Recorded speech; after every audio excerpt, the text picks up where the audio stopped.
안녕하세요. 결혼 4년차 주부입니다.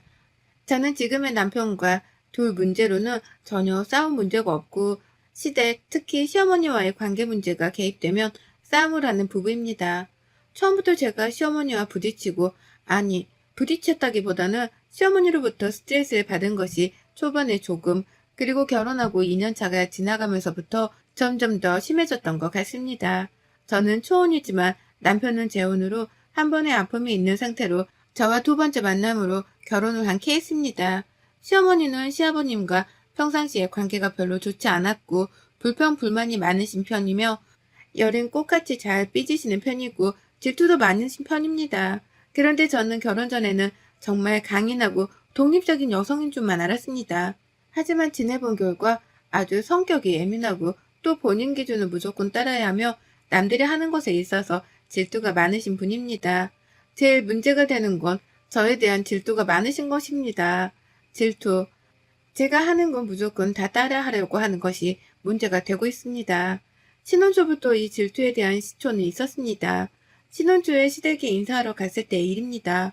제가 그 당시 혼자서 조그만 사업을 하나 하고 있었기에 나름 돈을 잘 벌었고 해서 젊은 나이에 좋은 차를 타고 있었습니다. 외제차였고 그 나이치고는 오, 성공했다 라고 생각할 차였습니다. 차를 타고 시댁으로 제가 일을 끝내고 바로 온 시점이었기에 시부모님이 제 차를 보게 된 상황이었고 다 같이 식사를 하는 자리였습니다. 아니 당신은 나랑 몇십 년 살면서 참 나한테 잘한 게 없는 것 같아요. 내가 평생 후회하는 건 당신한테 어렸을 때 시집 온 거예요. 갑자기 뭔 소리야? 이 여자가 지금 며느리도 있는데 싸우자는 거야? 그러는 당신은 나한테 잘한 거 있어? 무슨 맥락으로 지금 뭐라고 하는 거야? 아니 내가 지금 자존심이 상해서 그래요. 며느리는 차가 외제차인데 나는 차가 지금 10년은 넘은 똥차인데 내가 너무 초라해요. 초라해. 나는 왜 이렇게 살아야 하는 건데요? 참, 무슨 차 가지고 내가 잘한 애 못한 애로 지금 평가를 해? 아니, 엄마, 왜 그래요? 갑자기 무슨 차 이야기로 아버지가 잘했네, 못했네로 연결을 지어요. 어떤 말도 할 수가 없는 상황이었습니다. 시아버지 편을 들 수도 그렇다고 또 시어머니 편을 들 수도 없는 상황. 정말 불편한 상황이었고 여기서 끝나지 않았습니다. 내가 며느리 앞에서 자존심이 상해서 그러니까 당장 나도 며느리랑 똑같은 차로 사줘요. 당장. 시어머니라는 체면이 있잖아요. 그리고 지금까지 살아오면서 내 앞으로 된 것 나한테 남는 것이라고는 아무것도 없는 거 알아요? 정말 나는 이제 껍데기만 남은 것 같은 그런 공허함이 있다고요. 아, 진짜 왜 이래? 이 여자가 며느리 앞에서 창피하게 그만해? 시어머니는 식사하는 자리에서 제 차에 대한 부러움과 본인의 불만과 억울함을 계속해서 표현하면서 시아버지에 대한 서운함과 불만을 토로하고 가족끼리 함께 오붓하게 식사해야 하는 자리를 망치셨습니다. 그렇게 식사는 중단되었고 저도 불편한 마음을 가지고 집으로 돌아오게 되었습니다. 남편 또한 저에게 미안함을 표현했고 시어머니가 저의 차가 많이 부러우셨구나라고 생각했고 시아버지와의 사이가 정말 좋지 않구나, 서운함이 많구나 라고만 생각하고 지나쳤습니다. 그리고 저는 시댁에 갈 때 제 차를 절대 가져가지 않고 남편 차로 가던가 아니면 대중교통을 이용해서 가는 방향으로 바꾸었습니다. 3달 뒤쯤 시어머니가 저희 집에 방문하실 일이 생겼습니다. 그런데 저에게 주차장으로 내려오라고 가져갈 것이 있다고 하셔서 주차장에 내려갔습니다. 아가 반찬이랑 뭐 가져온 게 있어서 그러는데 지하 주차장으로 지금 바로 내려와라. 너 혼자. 네 어머니 지금 내려갈게요. 남편은 집에 있고 저 혼자 지하 주차장으로 내려갔습니다. 저는 시어머니의 똥차를 계속해서 기다렸고 찾았는데 보이질 않았습니다. 그래서 시어머니가 어디 계시는지 전화를 하려고 했는데 저와 똑같은 차 한 대가 제 앞에 섰습니다. 아가 나다 나. 시어머니는 저와 똑같은 브랜드의 차를 운전하고 계셨습니다. 주차를 다 하시고 나서 내리셨습니다. 어머니, 차 바꾸신 거예요? 왜? 나는 차 바꾸면 안 되니? 나는 뭐 너처럼 좋은 차 타면 안 되니? 나는 그런 건 누릴 자격 없는 사람으로 보이니? 아니, 그런 게 아니고요, 어머님. 저랑 똑같은 차에서 깜짝 놀랐어요. 그니까 내가 너랑 똑같은 차 하면 안 돼? 그건 아니잖니. 그리고 나도 그 정도 차 탈 사람 정도는 된다. 시어머니는 예민하셨습니다. 저와 똑같은 차, 색깔과 브랜드, 기종, 차 시트 색깔까지 정말 비슷하고, 아니 똑같아서 좀 당황스러웠지만 정말 차를 바꾸고 싶으셨구나. 그리고 제 차가 마음에 드셨구나라고 생각하고 대수롭지 않게 넘겼습니다. 남편에게 말했어요. 여보, 어머님 나랑 똑같은 차로 바꾸셨는데 알고 있었어? 사실 자기가 말하려고 했는데 아버지가 말하지 말라고 해서 말 안 했는데 어머니가 진짜 자기 차가 좋아 보이고 부러웠나 봐. 그래서 말 안 했는데 아버지가 어머니한테 또 미안하기도 하다고 하면서 차를 사주신다고 했는데 돈이 모자란다고 돈을 좀 빌려달라고 해서 내가 한 4천 정도 해드렸어. 미안해. 4천 정도 해드리고 아버지한테 바로 받긴 했어. 아니, 그런 거 상의를 하고 해야지. 어차피 빌려드린 돈 4천을 바로 받기도 하고 해서 굳이 말 안 했는데 미안해. 앞으로는 꼭 말할게. 알겠지? 미안해. 남편은 빌려준 사천을 다시 바로 받았기에 굳이 말 안 했다고 하면서 사과하며 애교를 부려서 저 또한 다시는 그러지 말라고 하고 넘어갔습니다. 그런데 무언가 찝찝하고 기분이 좋지 않은 건 계속 이어져 갔습니다. 명절이 되어서 시댁에 가게 되었습니다. 어머님은 부엌에서 이미 일을 하고 계셨고 저도 일을 돕기 위해 주방으로 들어갔습니다. 그런데 무언가 뒷모습이 달라진 모습에 어머님의 얼굴을 봤는데 속눈썹 연장과 머리 스타일이 바뀌어 있었습니다. 어머님, 속눈썹 연장이라 머리 하셨네요? 안 가꾸다가 최근에 좀 가꿔보기 시작했다. 내가 원래 꾸미고 다녔는데 한동안 안 했던 것 뿐이야. 그래요, 어머님? 잘 어울리시고 예쁘게 잘 됐어요. 예쁘다고 말씀을 드렸지만 무언가 기분이 묘했습니다. 꼭 제 모습을 보는 것 같은 묘한 느낌. 20분 뒤 조금 늦게 도착한 형님이 오셔서 어머님을 보고 한마디 하셨습니다. 어머, 어머님, 저 순간 뒷모습만 보고 동서인 줄 알았어요. 잘못 봤으면 동서 하고 말할 뻔했어요. 그러니? 근데 내가 쟤보다 이쁘지? 얘는 말을 해도 참, 나도 왕년에는 진짜 예뻤다. 형님은 시어머니의 반응과 말을 듣고 머쓱해 하셨고 저에게 따로 한마디 하셨습니다. 아니 동서, 어머님 진짜 동서인 줄 알았어. 이상하다. 차도 똑같이 바꾸고 머리 스타일이고 속눈썹 연장이고 어째 동서를 따라하는 것 같아. 차는 원래도 사고 싶으셨다고 했고요. 헤어스타일이나 속눈썹 연장은 뭐 스타일 겹치는 경우도 많으니까요. 형님에게는 괜찮은 듯 말했지만 사실 기분이 묘하고 좋지 않았습니다. 하지만 뭐 여자라면 예뻐지고 싶고 아름다움에 대한 고민과 도전은 계속되기에 어머님도 여자니까 그럴 수 있어 라고 생각하고 넘겼습니다. 그런데 기분 묘한 사건들은 계속해서 이어졌습니다. 어머님이 어느 날 저희 집에 반찬을 가져다 주시러 오셨습니다. 시어머니는 젊은 세련됨을 갖춘 모습으로 오셨어요. 어머님, 오늘 어디 가세요? 정말 이쁘게 하고 오셨네요. 원래 내가 이뻤다. 뭐 다른 때는 안 이쁘게 하고 다녔다는 거니? 시어머니는 제가 무슨 말만 하면 다 꼬여서 듣는 모습이어서 더 이상 말을 하지 말아야겠다 싶었습니다. 반찬을 두고 가시려는 줄 알았는데 갑자기 제 옷방으로 들어가시더니 옷 구경을 하시겠다고 했습니다. 너는 진짜 옷도 많다. 우리 아들은 옷도 없는 것 같더만 좀 돈 좀 아껴 쓰고 옷은 어디서 사는 거니? 어머니, 저 옷 비싼 거 안 사요. 다 저가 브랜드인데, 그리고 옷 이 정도면 없는 거예요. 나는 여태 세네 벌로 돌려서 입고 했는데, 이 정도가 많은 게 아니고, 그럼 적은 거니? 저가 브랜드 어디 있니? 아, 땡땡에서 사요. 세일할 때 사고, 신상품은 사지도 않는데요, 뭘. 시어머니는 한바탕 저의 옷장을 구경하시고, 화장품도 보시고, 잔소리 한바탕 하셨습니다. 그러고는 갑자기 저의 화장대에 앉더니 다이슨 드라이기를 들더니 이건 잘 되니? 이걸로 드라이하고 손질하면 네 머리처럼 되는 거니? 라고 말씀하시는데 순간 좀 기분이 좋지 않고 소름이 돋았습니다. 네? 저는 고데기도 하고 다이슨 사용할 때도 있고요. 어머니, 다이슨 가지고 싶으세요? 내가 뭐 가지고 싶으면 다 사지. 못 사서 물어보는 거 같니? 그냥 이걸 쓰면 너랑 똑같이 머리가 되는지 물어본 거다. 머릿결에 따라 뭐 다르겠죠.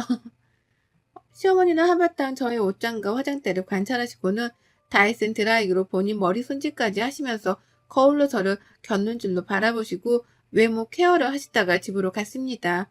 묘한 기분, 그리고 묘한 분위기, 묘한 느낌은 계속해서 이어졌습니다.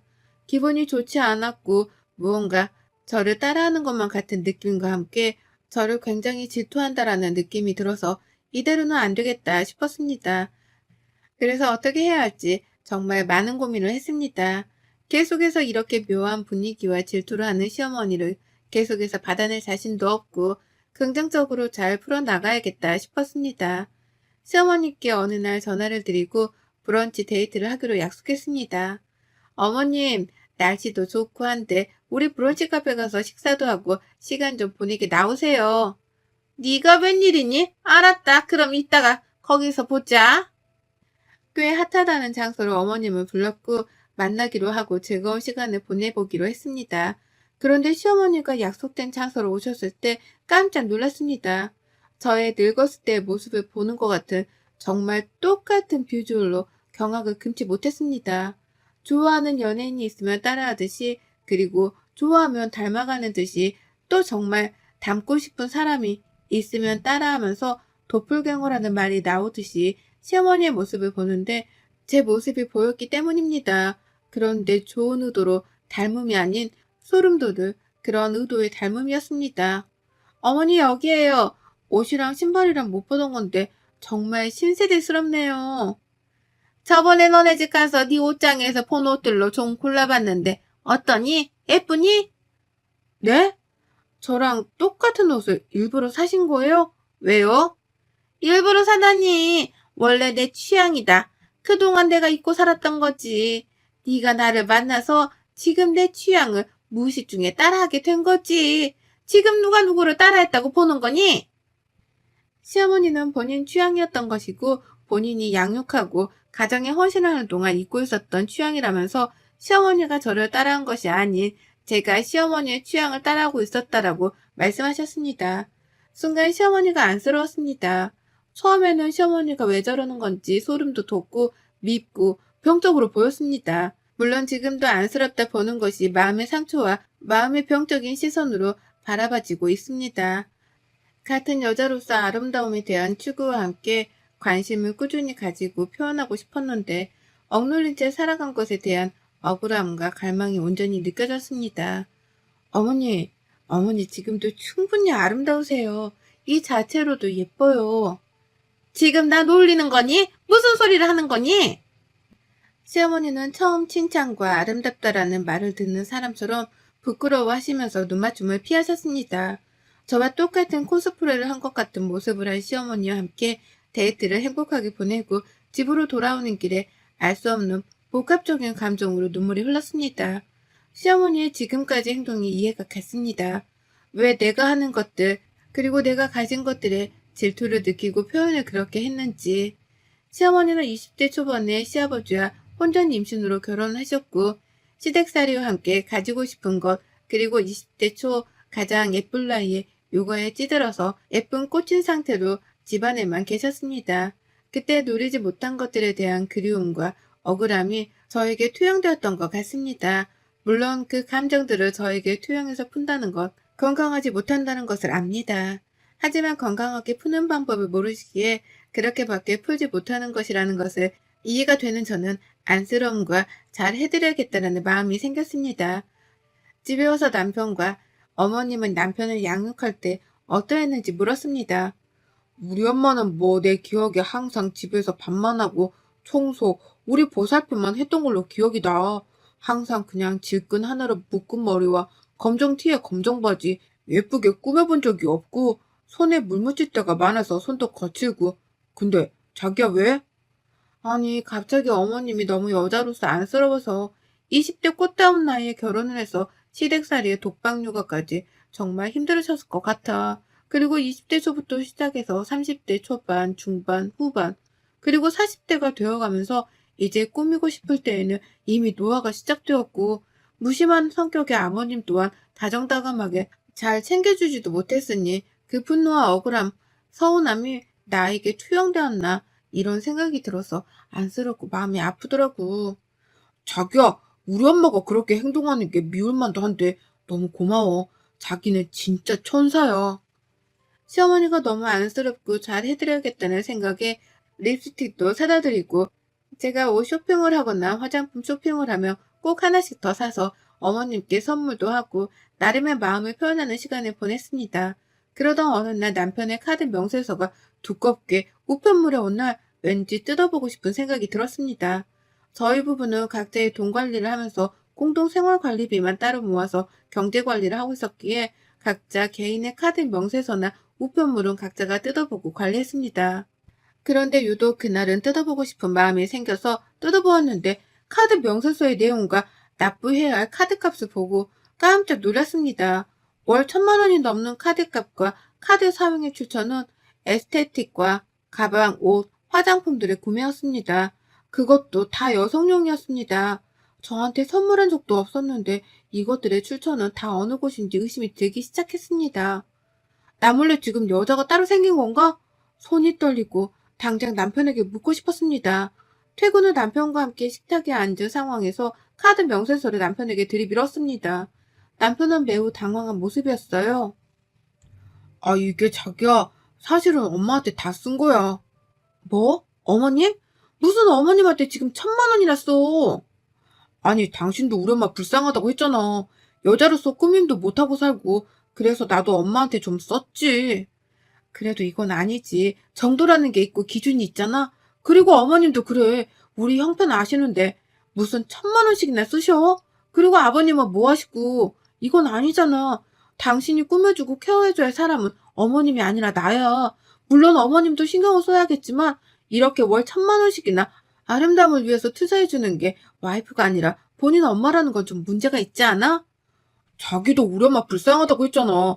난 그래서 이 정도는 자기도 괜찮다고 생각할 줄 알았어. 남편은 제가 시어머니가 여자로서 불쌍하다고 말하면서 잘 해드려야겠다라고 말한 것에 있어서 이렇게 시어머니에게 돈을 쓰는 것을 암묵적 동의를 했을 것이라고 치부했습니다. 말이 나오지 않았습니다. 화도 나고 사준다고 다 받고 또 요구하는 시어머니도 정말 이해가 가지 않고 시아버지로부터 시어머니 그리고 남편이 미웠고 잠깐이나마 시어머니를 여자로서 불쌍하게 생각했던 제 자신이 갑자기 한심하게 느껴졌습니다. 시어머니께 찾아갔어요. 어머니, 오빠 카드 명세서가 왔는데 저희가 감당할 수 없는 금액의 카드값에 어머님도 생각이 있으시면 이렇게 아들 카드로, 아니 저희 부부의 공동 카드로 미적 아름다움을 채우기 위해서 사용하시는 건 좀 아니지 않나요? 어머님이 갚으셔야 할 것 같아요. 어머님이 다 사용하셨으니까.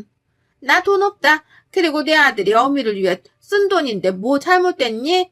너 지금 너한테 안 썼다고 질투하는 거니? 어머니, 어떻게 그렇게 생각하세요?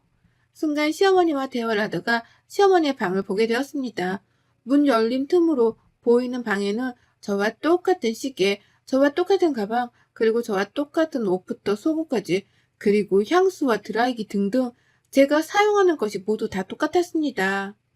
내가 내 취향을 찾겠다는데, 그리고 우리 아들이 나 꾸며준다고 데리고 가서 직접 아들이 골라준 건데 뭐가 문제가 되니? 이거 다 우리 아들 취향으로 다 고른 거다.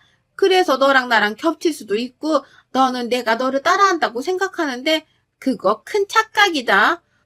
우리 아들이 자기 취향으로 너랑 나랑 만들어 나가는 거야.